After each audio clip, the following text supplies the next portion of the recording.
আখিকে এসে এবার সরাসরি খোঁচা মারলেন দিশার মা। ভিউয়ার্স, বিস্তারিত জানতে হলে পুরো ভিডিওটিকে না টেনে শেষ পর্যন্ত দেখতে থাকুন। আখি এবং দিশার মামা বাপ্পি বেশ অনেকদিন ধরেই একসঙ্গে টিকটক বানাতো, বিভিন্ন ধরনের রিলস করত এবং উদ্বোধনের কাজও করত, কিন্তু হুট করে তাদের মধ্যেকার সম্পর্ক ভেঙে গিয়েছে, যার জন্যই হয়তো গত একদিন আগে দিশার মা আখিকে খোঁচা দিয়ে একটি পোস্ট করেছেন। পোস্টের ক্যাপশনে দিশার মা লিখেছেন, না আছে রূপ, না আছে যৌবন, না আছে চেহারা, না আছে শিক্ষাগত যোগ্যতা, না আছে পারিবারিক মর্যাদা, আবার ছাউওয়ালা মুরগি। হেউ খালাম্মা কথায় কথায় সবার কাছে ডায়লগ মারে, এ তো আমার জন্য পাগল।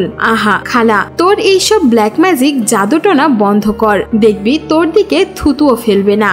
এক্স ভাতারে বেটার দেখানোর জন্য বোয়াল মাছ খেতে চাই। আহা ছাপড়ি খালা, তোর জন্য 14 বালতি সমবেদনা।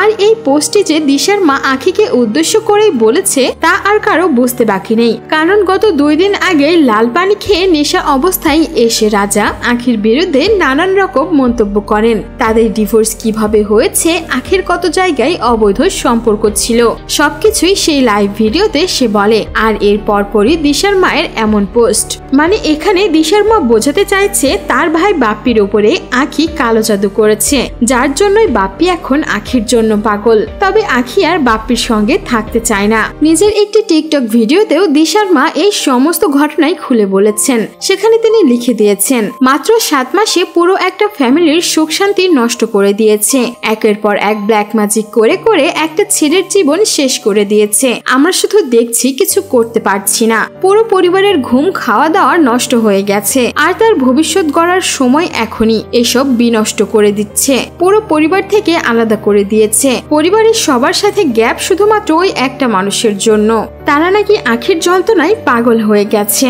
আখির মা বাবা ভাই বোন সবাই নাকি তাকে সাহায্য করেছে এই ব্যাপারটা সমাধান করার জন্য, কিন্তু আখি নাকি এতটাই অবাধ্য, সে এইটার সমাধান করেনি। ফোন করে নাকি সে কান্নাকাটি করেছে। সমস্ত রেকর্ডই দিশার মায়ের কাছে আছে। সে নাকি শুধুমাত্র রাজার কাছে নিজেকে বেটার দেখাতে চায়, এই জন্যই এই সবকিছু করে। সো ভিউয়ার্স, এই ছিল আমাদের আজকের ভিডিও। আর দিশার মা যে এবার আখির বিরুদ্ধে মুখ খুলল, সেই বিষয়ে আপনার কোনো মন্তব্য থাকলে জানাতে পারেন আমাদের কমেন্ট বক্সে। আর বিনোদন জগতের এমন লেটেস্ট আপডেট পেতে আমাদের চ্যানেলটিকে সাবস্ক্রাইব করে আমাদের সঙ্গেই থাকুন। ধন্যবাদ।